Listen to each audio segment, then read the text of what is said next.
بسم اللہ الرحمن الرحیم۔ آپ میں سے کوئی اگر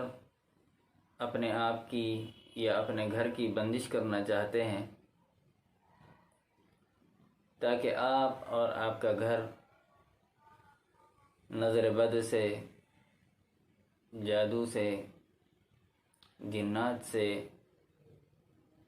یا جنات کی شرارتوں سے یا جادوگروں کی شرارتوں سے محفوظ رہے، آفتوں سے محفوظ رہے، تو اس کا ایک آسان حل یہ ہے کہ سب سے پہلے آپ اپنے گھر کے ہر کونے کو گن لیں۔ جب کونے گن لیے جائیں تو اتنی ہی مقدار میں بازار سے 1 انچ والے کیل خرید کر لے آئیں، جتنے گھر کے اندر کونے ہیں اتنے، اور پھر اس کے اوپر سورہ طارق کی یہ آخری آیات انہم یکیدون کیدا واکید کیدا فمہل الکافرین امہلہم رویدا،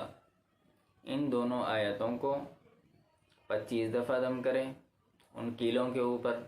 یعنی ان میں سے ہر ایک کیل پر علیحدہ علیحدہ دم کرنا ہے، اور آیت الکرسی 21 مرتبہ دم کریں۔ اسی طرح سورہ فلق اور سورہ ناس 11 دفعہ دم کریں، اور پھر قرآن مجید کی یہ آیت وَهُوَ الْقَاهِرُ فَوْقَ عِبَادِهِ وَيُرْسِلُ عَلَيْكُمْ حَفَظَةً، اس آیت کو 21 مرتبہ دم کریں۔ جب ہر کیل پر یہ وظیفہ مکمل ہو جائے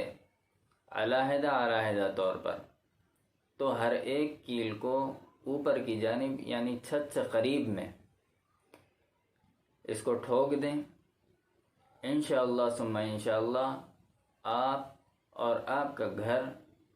تمام آنے والی آفتوں سے محفوظ بھی ہو جائے گا،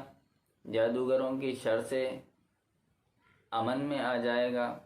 اور نقصان سے چھٹکارا مل جائے گا۔ اور اسی طریقے سے جب آپ خود اس عمل کو کریں گے تو آپ کو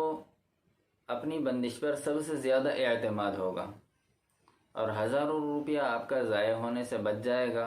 جو آج کل عاملین لیتے ہیں۔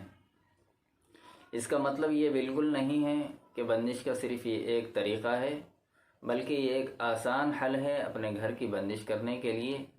اگر کوئی شخص کرنا چاہتا ہے تو ہماری جانب سے اسے ایک عام اجازت ہے، وہ اس سے فائدہ اٹھا سکتا ہے۔ اللہ عمل کی توفیق دے، آمین۔